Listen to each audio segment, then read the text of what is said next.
नमस्कार साथियों, ये हमारा एक एलजी का पैकेज एसी है जिसका मॉडल नंबर है LKC 180BC03। थ्री फेस का मशीन है और जिसका वोल्टेज है 220। ठीक है। और हम इसका कंप्रेसर वाला साइड पे हम खड़े हुए हैं। ठीक है। तो इस कंप्रेसर थोड़ा सा इसमें सर्किट वन का जो कंप्रेसर है वो डिफेक्टिव है। तो इस पे हम एनालिसिस करेंगे कि वो डिफेक्टिव होने का रीज़न क्या हो सकता है। हालांकि यह जो कंप्रेसर है वो लास्ट सीजन यानी ठंडी शुरू होने से पहले ही हमारा ये डिफेक्टिव हुआ था, तो हमने उसको डिस्कनेक्ट कर दिया था। लेकिन अब गर्मी का सीज़न शुरू हो गया है, तो हम इस पे एनालिसिस करेंगे कि आखिर में उसका रीज़न क्या है डिफेक्टिव होने का, मतलब ख़राब होने का। और उसको कैसे फिर से लगाएंगे और लगाने का थ्योरिकल मतलब थ्योरी क्या प्रोसेस होगा। ठीक है, इस पर हम डिस्कस करेंगे। देखिए, अब जब हम मशीन के पीछे आते हैं तो अगर ये हालांकि देखिए मशीन 15 टन का है, 15 टन का है तो समझ सकते हैं कि इसमें 3 कंप्रेसर लगा हुआ है जो कंपनी लगा के देती है। तो अब देखिए, अ, हम पीछे की तरफ आएंगे तो इसमें 2 कंप्रेसर एक साथ जुड़ा हुआ है, ये और ये। इसका डिस्चार्ज इसमें एनआरवी से हो चेक वाल से होकर इसमें जुड़ा हुआ है, और इसका भी डिस्चार्ज इधर से आके और चेक वाल से होकर फिर इसमें जुड़ा हुआ है। यानी दोनों का डिस्चार्ज आपस में यहाँ जुड़ के एक डिस्चार्ज बना रहा है, देख सकते हैं। ठीक है। 5 8 से इन हो रहा है और क्या नाम है 3 4 का साइज में आउट हो रहा है। उसी तरीके से इसका सक्शन भी है। सक्शन देख सकते हैं। इसका जो सक्शन है इस कंप्रेसर का, इस सक्शन का मतलब क्या है कि इसमें गैस इन होता है, तो ये सक्शन कहाँ जा रहा है, यहाँ से जाके इस सिलेंडर में जा रहा है जिसको हम बोलते हैं एक्यूमुलेटर। ठीक है। और इस कंप्रेसर का भी सक्शन है, इस सक्शन यहाँ से जाके फिर यहाँ इस सिलेंडर में इन हो रहा है। यानी दोनों कंप्रेसर का सक्शन इस सिलेंडर में इन हो रहा है जिसको एक्यूमुलेटर बोलते हैं हम। और ये एक आउटलेट हो जा रहा है, मतलब इनलेट तो यही है लेकिन इनलेट ये है लेकिन आउटलेट दो है। तो ये इसको हम बोलते हैं एक्यूमुलेटर। इस डिवाइस मैकेनिकल डिवाइस को हम बोलते हैं एक्यूमुलेटर। अब देखिए, इसका जो कंप्रेसर है सर्किट वन में खराब हुआ है। ठीक है। सर्किट वन का मतलब है जिसमें 2 कंप्रेसर लगा हुआ है। ये है हमारा सर्किट वन का दोनों कंप्रेसर। इसमें से ये कंप्रेसर खराब है, इसका मतलब क्या है, सर्किट वन का A1 कंप्रेसर हमारा वन कंप्रेसर खराब है। अब देख सकते हैं इसका खराब खराब क्या है, टर्मिनल जल गया। ठीक है। और टर्मिनल जल गया का मतलब समझ सकते हैं कि इतना हैवी तार जल जाना एक बड़ा मायने रखता है कि इसका रीजन क्या हो सकता है। देखिए, कंप्रेसर कई कंडीशन में इस तरीके का टर्मिनल जलता है। पहला पहला तो ये है कि इसका जो टर्मिनल है L1 L2 L3 वो तीनों लूज कनेक्शन में होगा। ठीक है। लूज कनेक्शन में होने क्या, वहाँ जब जब कंप्रेसर स्टार्ट होता है वहाँ से स्पार्क होता है, और स्पार्क होते होते क्या वो मेल्ट हो जाता है। तो पहला कंडीशन ये हो गया। दूसरा कंडीशन क्या है कि कंप्रेसर हमारा ओवर हीटिंग में जाता है। ओवर हीट में जाने का मतलब क्या है कि जब ये रीस्टार्ट होता है तो हाई एम्पियर लेगा। तो हाई एम्पियर लेगा उस कंडीशन में भी यहाँ से हमारा जब स्क्रॉल कंप्रेसर स्टार्ट ना हो, उस ना स्टार्ट ना होने की कंडीशन में हो, तब भी हमारा से यहाँ से टर्मिनल जल जाता है। कभी कभी क्या होता है, इतना ओवर हीट हो जाता है कि स्टार्ट नहीं होता है, फिर भी यहाँ सप्लाई आती है, तो ऐसा कंडीशन में क्या होता है, टर्मिनल हमारे यहाँ से ब्लास्ट कर जाता है। तो इसमें से कोई एक टर्मिनल उड़ जाता है, पूरा बाहर निकल जाता है, पूरी गैस बाहर निकल जाती है। अब देखिए, इस कंप्रेसर का टर्मिनल जला है तो यहाँ पे हम दो चीज़ चेक कर सकते हैं कि क्या यह कंप्रेसर सही भी है, चल सकता है या नहीं। उसका पहला प्रोसेस क्या है, इन तीनों टर्मिनल के कंटिन्यूटी को हम चेक करेंगे। कंटिन्यूटी ठीक है तो one by one grounding check करेंगे। ग्राउंडिंग भी ठीक है तो हम तार को जो है इसको रिमूव करके नया थिम्बल लगाएंगे और उसको फिर से कनेक्ट करके मैनुअली उसको प्रेस करेंगे। प्रेस करके उसको चालू करके चेक करेंगे कि इलेक्ट्रिकल सप्लाई देने के बाद भी ये चलता है या नहीं। यानी 3 हमारा प्रोसेस हो गया चेक करने का। हमने इस टर्मिनल को चेक किया, टर्मिनल डेड है, मतलब टर्मिनल शो नहीं कर रहा, लेकिन ग्राउंडिंग बता रहा है। वो मैं दिखा रहा हूँ आपको। देखिए, किलोमीटर है हमारा, हमने इसको कंटिन्यूटी मोड में डाल दिया है। ठीक है। ब्लैक वाला वायर हमारा एक L1 पे आ चुका है, मैं उसको लगा दिया हूँ। और जो हमारा दूसरा हमारा फ्रॉड है उसको मैं एक बॉडी में टच करूँगा, देख सकते हैं। देख अब साउंड को हम सुन सकते हैं। ठीक है। हालांकि मैं इसको बॉडी में लगाया हूँ। ठीक है। तो इससे क्या होता है, कंफर्म हो गया कि हमारा कंप्रेसर डिफेक्टिव है, इसको हमें बदलना पड़ेगा।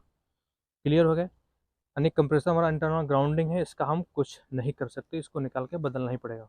अब हमारी बात क्या आती है कि जिस सर्किट का हमारा ये कंप्रेसर ख़राब हुआ है उस सर्किट में 2 कंप्रेसर है, एक ये भी है, ये भी है। तो जिस तरीके से हमने इसको चेक किया उसी तरीके से इसको भी चेक करेंगे। इस कंप्रेसर का भी कंटिन्यूटी चेक करेंगे, इस कंप्रेसर का भी ग्राउंडिंग चेक करेंगे। कंटिन्यूटी और ग्राउंडिंग नहीं है, मतलब कंटिन्यूटी ठीक है, ग्राउंडिंग नहीं है, तब उस कंडीशन में इस कंप्रेसर को सप्लाई देकर, मतलब मैग्नेटिक कॉन्टैक्टर से मैनुअली प्रेस करके इसको चेक करेंगे क्या कोई साउंड है, कितना एम्पियर ले रहा है, ठीक है, और सब कुछ ठीक है तो फिर हमारा ये कंप्रेसर ठीक होगा।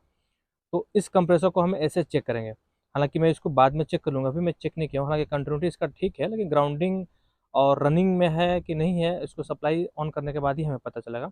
तो इस कंप्रेसर को भी हमको इसी तरीके से चेक करना चाहिए। अब देखिए, इस कंप्रेसर को हमने चेक कर लिया, इसका ग्राउंडिंग नहीं है, 0 0 है, नहीं बता रहा कुछ भी। इसका टर्मिनल है, कंटिन्यूटी इसका 100 बता रहा है, सब पे ठीक बता रहा है, 1.8 1.7 ओम्स के आसपास बता रहा है, ठीक है। तो ये हमारा कंप्रेसर ठीक है। अब रह गया हमारा, इसको सिर्फ सप्लाई देकर मैनुअली प्रेस करेंगे और इस कंप्रेसर को स्टार्ट करके चेक कर लेंगे। अगर वो चीज़ ठीक है तो हमारा कंप्रेसर ये चेंज करने की जरूरत नहीं पड़ेगी। अब हमारा आता है ये कि आखिर में ये ख़राब क्यों हुआ, क्योंकि इतना बड़ा कंप्रेसर, इतना कॉस्टली कंप्रेसर और इतने बड़े मशीन पर कंप्रेसर, स्क्रॉल कंप्रेसर ख़राब होता है तो उसके एक बहुत बड़े टेक्निकल इशू होते हैं जिसको टेक्नीशियन को फाइंड आउट करना बहुत ज़रूरी है। अब देखिए, कंप्रेसर ओवरहीट तब होगा कि अगर हमारा कंडेंसर ब्लॉक होगा। ब्लॉक होगा क्या, यहाँ से हीटिंग बाहर नहीं जाएगी। हमारा ये जो पंखा है, इस पंखे के माध्यम से जब हीटिंग बाहर नहीं जाएगी तो यहाँ यहाँ पे हाई प्रेशर बढ़ेगा। हाई प्रेशर बढ़ेगा तो कंप्रेसर पर लोड पड़ेगा, कंप्रेसर पर लोड पड़ेगा तो क्या है, इसका हाई प्रेशर भी बढ़ेगा। हाई प्रेशर बढ़ेगा तो जाहिर सी बात है कि एम्पियर भी इसका बढ़ेगा। तो एक चीज़ ध्यान देने की बात है कि इस मशीन में, एलजी के मैस मशीन में हाई प्रेशर का सेफ्टी स्विच लगा हुआ है। हम यहाँ से जूम करने का प्रयास करेंगे, देख सकते हैं यहाँ पे, सॉरी, हाँ यहाँ पे ये जो रेड वाला और ये जो ब्लू वाला, रेड और ब्लू जो हमारा ये स्विच लगा हुआ है, प्रेशर स्विच, ये हाई प्रेशर स्विच ही लगा हुआ है, ठीक है। तो जो सर्किट ए है उसमें ब्लू वाला लगा हुआ और रेड वाला है वो सर्किट बी में लगा हुआ, ठीक है। अब देखिए, अगर यहाँ पे हाई प्रेशर बढ़ता है, ये ब्लॉक होता है, ये पूरा डस्ट भर जाता है, तो क्या होता है कि हाई प्रेशर बढ़ेगा, तो हाई प्रेशर बढ़ेगा तो मतलब क्या है कि इस सर्किट 1 का कंडेंसर में जो हमारा हाई प्रेशर स्विच लगा हुआ है उसकी जो रेटिंग है, अगर मान के चलो कि अधिकतर टेक्नीशियन अगर रिप्लेस करता है तो अगर इस कॉइल यानी सर्किट 1 का हाई प्रेशर बढ़ेगा तो जो हमारा हाई प्रेशर स्विच लगा हुआ है उसकी जो रेटिंग होती है 250 से 350, 377 के आसपास जो रेटिंग होती है, तो 350 या 377 से ऊपर जब इसका प्रेशर बढ़ेगा तो क्या होगा कि इस सर्किट में लगा हुआ हाई प्रेशर, यानी सर्किट ए में लगा हुआ हाई प्रेशर का स्विच कट कर जाएगा, डिस्कनेक्ट हो जाएगा और हमारे सर्किट में CH18 डिस्प्ले में ब्लिंकिंग करने लगेगा, जिससे पूरा हमारा सिस्टम बंद हो जाएगा। यानी पहला हमारा सेफ्टी ये है। तो अगर ये सेफ्टी हमको कमांड नहीं दिया है पीसीबी को, तो हम समझ सकते हैं कि हमारा यहाँ पे जो लगा हुआ स्विच है, हाई प्रेशर स्विच, वो प्रॉपर काम नहीं कर रहा है। तो हम उस प्रेशर स्विच को भी हम चेक करेंगे, उसकी कंटिन्यूटी चेक करेंगे, ठीक है। और प्रेशर क्या वो मतलब कंटिन्यूटी डेड है क्या है, या पावर आउटपुट हो रहा है या नहीं हो रहा है, या मतलब ख़राब है, तो उसको हम चेक करेंगे। दूसरा ये होता है जब कंप्रेसर पर लोड पड़ने के और रीज़न हो सकते हैं। पहला, ये तो ब्लॉक हो, ये हमारा हो गया। दूसरा, यहाँ पे देख सकते हैं, यहाँ पे 2 फैन मोटर लगा हुआ है। ये दोनों कंडेंसर फैन मोटर है जिसका मॉडल नंबर है 4681826B, ठीक है। ये 6B वाला मोटर है, 220 है, सिंगल फेस का। इन दोनों में से कोई अगर एक मोटर ख़राब होगा, मान के चलो ये ख़राब हो या वो ख़राब हो, तो इस कॉइल में भी हाई प्रेशर बढ़ेगा। तो हाई प्रेशर बढ़ेगा तो उसको रोकने के लिए हमारा स्विच लगा हुआ है, स्विच डिस्कनेक्ट होगा तो हमारा CH18 आ जाएगा। यानी ये भी खराब होगा तो हमारा CH18 स्विच ही बताएगा। तो यानी ये भी इशू होगा फैन खराब होने का, तो हमारा स्विच पे ही जाता है कि स्विच की जिम्मेदारी बनती है कि भाई तुमने मशीन को रोका क्यों नहीं, ठीक है। तो ये हमारा दूसरा ऑप्शन हो गया कि अगर फैन खराब है तब भी हमारा CH18 आएगा ही आएगा। तीसरा हमारा रीजन क्या है, ये सर्किट 1 के दोनों कंप्रेसर का जो मैग्नेटिक कॉन्टैक्टर है कंट्रोल पैनल पे, उसमें से ये भी हो सकता है कि इसका कॉन्टैक्टर खराब हो गया हो और कंटिन्यू कॉन्टैक्ट में हो, मतलब हमेशा प्लंजर उसका ऑन रह रहा हो। ठीक है। तीसरा रीजन क्या हो सकता है, इन सर्किट एक के दोनों कंप्रेसर का जो मैग्नेटिक कॉन्टैक्टर लगा हुआ है पैनल बोर्ड पे, उसमें से इस कंप्रेसर का जो कॉन्टैक्टर है वो खराब हो गया हो, ऑन हो चुका हो, मतलब डायरेक्ट हो चुका हो। यानी उसमें क्या है कि अगर हमारा कॉन्टैक्टर के कॉइल पे सप्लाई आए या ना आए, 24 आवर इसको सप्लाई देगा। तो इस कंडीशन में भी ये चलते चलते चलते चलते ओवरहीट होगा, और ओवरहीट होने के बाद यहाँ से टर्मिनल से जलेगा। ठीक है, तो ये तीसरा रीजन हो सकता है, तो इस पे भी हम ध्यान देंगे। चौथा मुख्य रीजन है, इस पे हमको ध्यान देने की जरूरत है। एग्जाम्पल के तौर पे हाई प्रेशर बढ़ रहा है तो स्विच की जिम्मेदारी बढ़ रही है, कंडेंसर हमारा हीट होगा तो भी स्विच की जिम्मेदारी बढ़ रही है, पंखा हमारा खराब होगा तब भी हमारा हाई प्रेशर स्विच की जिम्मेदारी बढ़ रही है। ठीक है, लेकिन हमारा ये भी सही, कॉइल भी सही हो, पंखा भी सही हो, उस कंडीशन में भी क्या हमारा कंप्रेसर खराब होता है क्या? तो उससे हमारा सबसे जो इम्पोर्टेंट पॉइंट है उसको कैसे चेक करेंगे। देखिए, हमारा जो चौथा जो मुख्य इम्पोर्टेंट है, आप देख सकते हैं यहाँ पे दो स्विच और लगा हुआ। ये जो स्विच है, ये वाला दोनों स्विच है, ये सर्किट ए है और ये सर्किट बी के लो प्रेशर में लगा हुआ हमारा स्विच है, इसको लो प्रेशर स्विच बोलते हैं। मान के चलिए कि इस सर्किट बी में गैस नहीं है, गैस खत्म हो गया, और लो प्रेशर स्विच हमारा ठीक से काम नहीं कर रहा है। ठीक से काम नहीं कर रहा का मतलब क्या है, नहीं ये बता रहा है कि भाई इसमें लो प्रेशर है, मतलब गैस कम है, नहीं ये बता रहा है कि मतलब कि इसमें गैस है ही नहीं, तो लो प्रेशर स्विच काम नहीं कर रहा है। तो उस कंडीशन में भी हमारा क्या होगा कि कंप्रेसर चलते चलते चलते ओवर हीट होगा, और ओवर हीट होगा तो क्या होगा, इसका टर्मिनल भी जलेगा, टर्मिनल से उड़ भी सकता है या कहीं से स्पार्क होगा। हालांकि लो प्रेशर का इशू, अगर लो प्रेशर स्विच प्रॉपर काम नहीं कर रहा है तो उसका एयर कोड इस मशीन में आता है CH16 सर्किट 1 में। ठीक है, तो कभी कभी ऐसा होता है। ठीक है, तो इस पॉइंट पे भी हम ध्यान देंगे। पांचवा हमारा पॉइंट क्या है कि कभी कभी क्या होता है कि ऐसे मशीनों पे सर्किट 1 में दो कंप्रेसर लगा हुआ है। ठीक है, तो ऐसे मशीनों पे जब इसका लो प्रेशर स्विच खराब होता है, जैसे एग्जांपल के तौर पे देख सकते हैं यहाँ पे, ये कंपनी का लगाया हुआ है नहीं है। ठीक है, इसको बाहर से लगाया हुआ है, टेक्नीशियन ने लगाया ना, हम लोगों ने लगाया। ठीक है, और वो जो है उसको भी टेक्नीशियन लगाया, इसको कंपनी ने नहीं लगाया। तो इसमें क्या होता है कि अगर ऐसे पैकेज एसी में अगर हम लो रेटिंग का मान के चलो, लो रेटिंग का मतलब क्या है कि अवेलेबल होता है बहुत इजीली दुकानों पे, 10 10-50 का, 20-50 का जो लो प्रेशर स्विच होता है, तो हम 10-50 का ला कर लगा दिए, 10-50 का ला कर हमने स्विच मान के चलो यहाँ पे हमने लो प्रेशर स्विच लगा दिया। 10-50 का अगर हमने लगा दिया लो प्रेशर स्विच, तो ऐसे कंडीशन में क्या होता है, टेक्नीशियन तो ये सोचता है कि चलो हमने लो प्रेशर स्विच लगाया है, गैस कम होगा तो बताएगा, CH16 बताएगा सर्किट 1 में, यानी गैस कम है। तो लेकिन 10-50 का लगाने का मतलब क्या है कि जब इस सर्किट में दो कंप्रेसर में अगर गैस 10 यानी 10 मतलब 10 कांटे पे आता है, ठीक है, अगर 10 PSI प्रेशर अगर आता है, तब इस मशीन में एरर कोड बताएगा CH16, या लो प्रेशर स्विच काम करना शुरू करेगा। तो क्या आपको उम्मीद है कि इस बड़े मशीन में, यानी 5-5-10 टन के मशीन में, अगर लो प्रेशर 10 आता है, 10 PSI आता है, उस कंडीशन तक ये मशीन कम से कम आधा घंटा 1.5 घंटा तक चलते रहेगा, और चलते चलते क्या होगा, गैस कम रहेगा तो ओवरहीट होगा ही होगा। तो लो प्रेशर स्विच अगर सही रेटिंग में नहीं लगा है, तो उस कंडीशन में भी क्या होगा कि हमारा मशीन में एरर कोड नहीं आएगा। एरर कोड नहीं आएगा तो गैस कम होने के बावजूद भी ये दोनों कंप्रेसर चलता रहेगा, और आपको पता ही है गैस कम होगा और गैस मशीन हमारा कंप्रेसर चलता रहेगा, तो उस कंडीशन में भी हमारा ये इनमें से कोई एक कंप्रेसर, चाहे ये कंप्रेसर हो चाहे ये कंप्रेसर हो, इसका हीटिंग इशू होगा। हीटिंग इशू होगा तो जाहिर सी बात है कि टर्मिनल से ब्लास्ट करेगा, टर्मिनल से उड़ेगा, टर्मिनल का जो पॉइंट है वो जल जाएगा। तो ये 5 ऐसे रीज़न हैं जिस पे हम लोगों को ध्यान देने की बहुत ज़रूरत है। और कोई अगर टेक्नीशियन मॉडिफाई किया हुआ है इलेक्ट्रिकल कंट्रोल का अगर पैनल बोर्ड में, तो वो अपने हिसाब से चेक करे कि वो किस तरीके से मॉडिफाई किया हुआ है, क्या कंप्रेसर स्टार्ट रिस्टार्ट बहुत क्विकली है या डिले टाइमर लगाया हुआ। अगर डिले टाइमर लगा हुआ तो कोई दिक्कत नहीं है, 5-10 मिनट इसको रेस्ट दे सकता है डिले टाइमर।